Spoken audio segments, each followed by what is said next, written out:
Oh my God दोस्तों, हमने ये क्या देख लिया दोस्तों, क्या देख लिया। One of the best match इस सीजन का, one of the best match. And मैं बता दूं दोस्तों, मैं भगवान में बहुत बिलीव रखता हूँ। मैंने भगवान को पर कभी जिंदगी में देखा नहीं। बिलीव मैं पूरा रखता हूँ पर मैं कभी भगवान को देखा नहीं। बट मैंने भुवनेश्वर कुमार को जरूर देखा है। मैंने भुवनेश्वर कुमार को दोस्तों ज़रूर देखा है। हारी हुई पारी जिताने वाला भगवान का नया अवतार दोस्तों भुवनेश्वर कुमार। Damn man. भाई बैटिंग से तो बैटिंग, बॉलिंग से बॉलिंग, दोनों तरफ से दोस्तों गेम पलट के रख दिया भुवनेश्वर कुमार ने।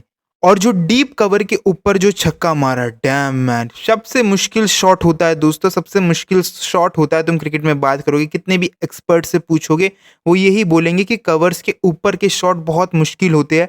एंड भुवनेश्वर कुमार दोस्तों, भुवनेश्वर कुमार अपनी दूसरी पहली बॉल फेस कर रहा है। एंड जब दोस्तों टीम पूरी फंसी हुई है 3 बॉल पे, एक तो रोमारियो शेफर्ड की जो हमने आतंकी इनिंग्स देखी, एक तो वो, उसके बाद दोस्तों जो भुवनेश्वर कुमार दो अंडर प्रेशर दोस्तों, पूरा प्रेशर चल रहा था और वहां से जो कवर्स के ऊपर छक्का मारा। भुव्वी ने आईपीएल में, पता है लास्ट छक्का कब मारा था? 2016 में। लास्ट छक्का उसी 2016 के साल पे मारा था भुवनेश्वर कुमार ने। और अब मारा है 2026 में।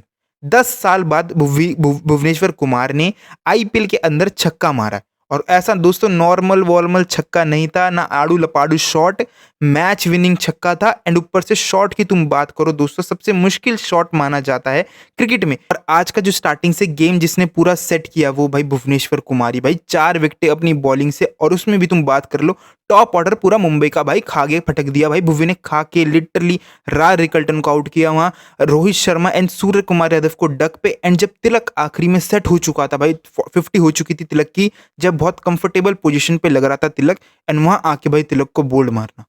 एक तो बॉलिंग से अपना पूरा काम किया, और जो बैटिंग में भाई जो आज जो फिनिशिंग की थी, भाई वो छक्का भाई दिमाग से नहीं निकल रहा जो उसने कवर्स के ऊपर खेला। भाई भुवी भाई मैन, पर्पल कैप है भाई प्योर फिटनेस दिख रही है। मैंने भी पहले भी बोला था कि मैंने एक आर्टिकल पढ़ा था जहाँ भुवी का यही था कि भुवी बीच के टाइम पे बहुत स्ट्रगल कर रहा था। लास्ट भाई 3 साढ़े 3 साल से इंटरनेशनल क्रिकेट नहीं खेला है, इंडियन क्रिकेट से नहीं खेला है। उसके बाद भी भुवी रिसेंट टाइम में थोड़ा स्ट्रगल कर रहा था अपनी बॉडी को लेके, जहाँ वो हैवी सा फील कर रहा था, बॉडी थोड़ी रस्टी सी लग रही थी।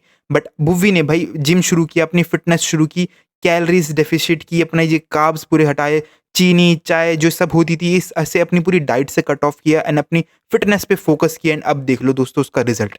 और यही भुवी ने अपने पोस्ट मैच प्रेजेंटेशन में बोली कि मोटिवेशन से कुछ नहीं होता, कि डिसिप्लिन दिखाना पड़ता है। एंड भुवी भाई मजा आ गया एब्सोल्युटली भाई, पूरा गेम ही साइड करके रख दिया भाई लिटरली भाई। 167 का टारगेट दिया था मुंबई ने। एंड जब आरसीबी रन चेस पे आती है, ये जितेश की काली जुबान दोस्तों बहुत चुभ रही है। ये जितेश ने बोला ना, जब से कॉलैप्स हो मैं बचाऊंगा, और जब से कॉलैप्स हो ही रहा भाई लगातार। और आज चौथी दफा है जहां आरसीबी का इस सीजन में कॉलैप्स हुआ है। आज भाई वही कोहली जी फिर दोबारा डक पे आउट हो गए, फिर पाटीदार आउट हो गया, देवदत्त पाडिक्कल आउट हो गया। 3 विकेटें दोस्तों पावर प्ले के अंदर ही गिर चुकी थी, 3 विकेटें पावर प्ले के अंदर। एंड सबसे बेस्ट डिसीजन जो आज आरसीबी ने लिया, वो कि कुरनाल पांड्या को ऊपर भेजना, जितेश शर्मा से ऊपर भेजना। एंड टू बी ऑनेस्ट, जो ऐसे बैट्समैन होते हैं ना, इसी टाइम के लिए बचाते हैं। क्योंकि तुम इनसे एक्सपेक्ट करते हो कि जो ऐसा फेज होता है ना, जहाँ विकेटें गिरी जा रही है धड़ाधड़, ऐसे ही फेज को ना ऐसे ही बैट्समैन आके रोकते हैं। ये कुरनाल पांड्या हो गया, अक्षर पटेल हो गया, जो ऐसे जो बैट्समैन होते हैं ना, अनुकुल रॉय ऑल्सो, जो एक स्पिनर हो और जो बस टेक्निक से डिफेंस करना जानता हो, स्ट्राइक रोटेशन करना जानता हो।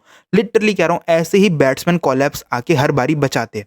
टीम इनका सही यूज करे तो, यूटिलाइज करे तो। एंड सेम आज आरसीबी ने किया, कुरनाल पांड्या को Jitesh Sharma and Tim David से पहले भेजा। क्यों? क्योंकि विकेट ना गिरे, वो रोकने के लिए।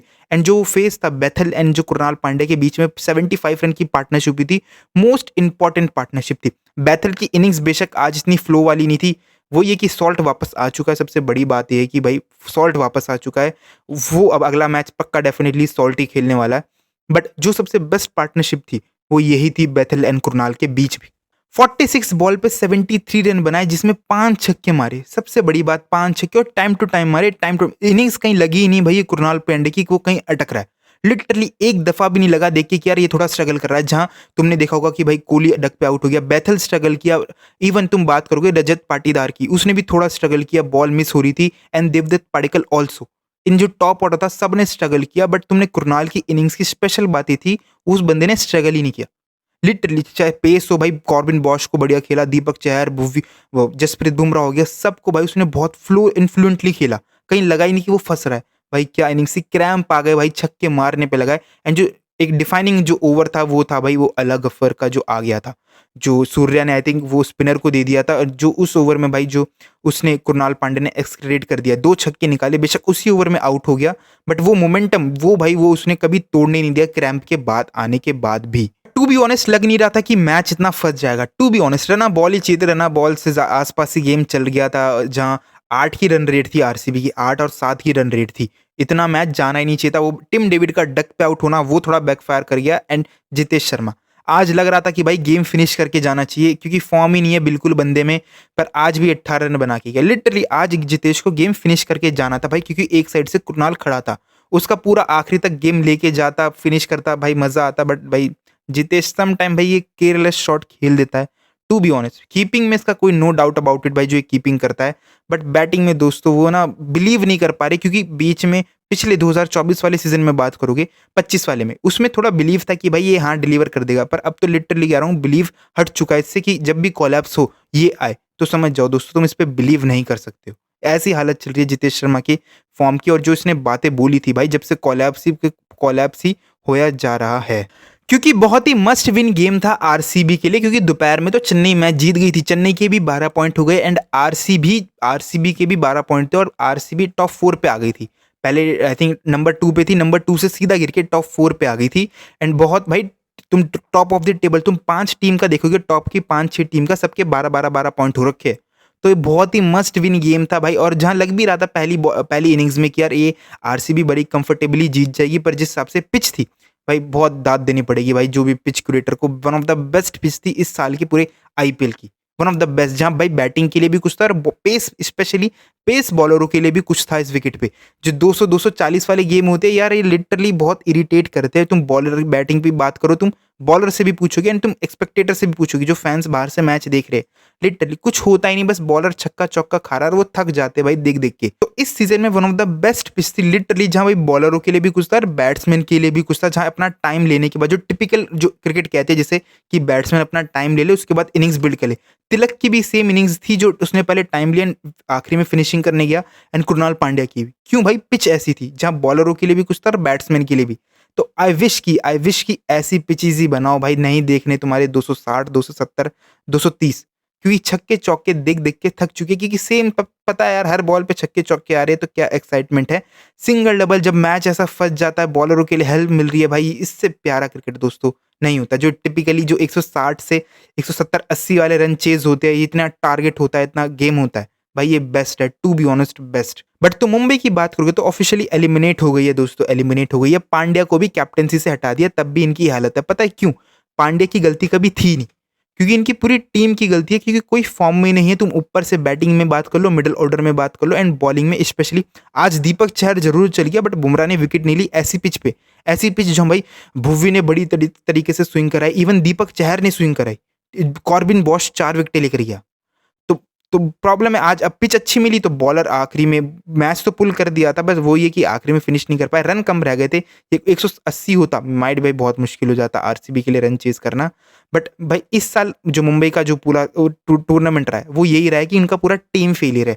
इंडिविजुअल फेलियर तो चलो है ही ना, सूर्या चल रहा था बीच में, तिलक की भी फॉर्म ऐसी थी ना, पांड्या चल रहा था, रोहित शर्मा इंजर्ड हो गया था। बट इस साल के आईपीएल में इनका पूरा कलेक्टिव फेलियर है, ये किसी पे एक पे उंगली नहीं उठा सकते कि भाई इस प्लेयर की वजह से नहीं चल रहे, पूरी टीम की प्रॉब्लम है। क्योंकि तुम बुमराह के बाद भी बात करोगे तो कौन से बॉलर ने इनके लिए विकेट निकाल के दे दी पूरे पावर प्ले में इस साल के आईपीएल में? किसी ने भी नहीं। दीपक चहर से तुमने उम्मीद रखाई, वो नहीं डिलीवर कर पाया। अदर बॉलर जो अश्वनी था, एक दो नए यंगस्टर थे, उन्हें खिलाया, वो एक्सपेंसिव हो रहे थे, और उन्हें तुम बैक ही करना चाहोगे क्योंकि यंगस्टर है। तो मुंबई का भाई इस साल पूरा कलेक्टिव टीम फेलियर था दोस्तों, और इस साल भी दोस्तों मुंबई क्वालिफाई नहीं कर पाएगी आईपीएल में। और ये रोमारियो का तो कुछ करना ही पड़ेगा दोस्तों, ये नहीं मान के दे रहा भाई, ये नहीं सुधर रहा। क्योंकि देखो बैथल तो रिप्लेस हो गई, बैथल बेशक आज के मैच में 100 बना दे, 200 बना देता, 300 भी बना देता है बैथल, जितने बनाना था बताना।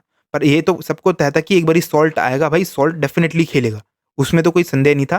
पहले तो ये बताओ कि रोमारियो शेफर्ड का करना क्या है, और जो आज इसने अपना आतंक दिखाया वो राज बाबा भाई, इसने 4 ही मैच खेले अभी तक आईपीएल में अपने 4 ही करियर। यंग प्लेयर है, इनएक्सपीरियंस प्लेयर है, सब इसी का वेट करते हैं भाई, सब बैट्समैन इसी का वेट करते हैं कि भाई एक किसी ऐसा कोई बॉलर हाथ में आ जाए, उस पे मैच खत्म कर दिया जाए। उस बंदे ने, राज बाबा ने नो बॉल डाल दी, वाइड डाल रहा है, इतनी इतनी सारी मिस्टेक कर रहा है, पर उसके बाद भी दोस्तों ये रोमारियो शेफर्ड से एक बॉल कनेक्ट नहीं हुई, एक बॉल कनेक्ट नहीं हुई, एक बॉल कनेक्ट नहीं हुई, उसके बाद वो आउट हुआ। भाई भगवान सही में है दोस्तों, भगवान के घर देर है अंधेर नहीं।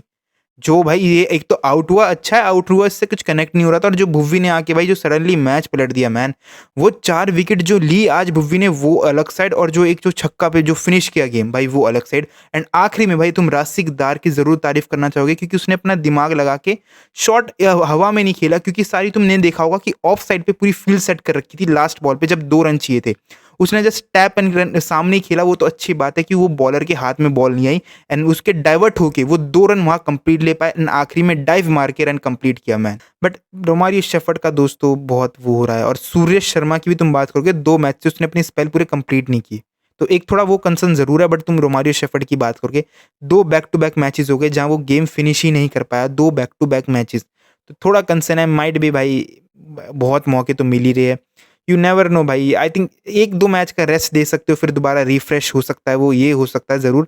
माइट भी तुम जॉर्डन कॉक्स को ज़रूर ट्राई कर सकते हो, या मे बी तुम जेकोब डफी को ऐड कर सकते हो, एंड वेंकी उसकी बदली आ जाएगा। ये एक चेंज हो सकता है जिससे वेंकटेश अय्यर ऑल्सो तुम्हें सब्स्टिट्यूट प्लेयर में मिल जाएगा, एंड जेकोब डफी आ जाएगा तुम्हारा एक फॉरेन प्लेयर हटा के, तो बॉलिंग और अच्छी हो जाएगी और स्ट्रांग हो जाएगी आरसीबी की।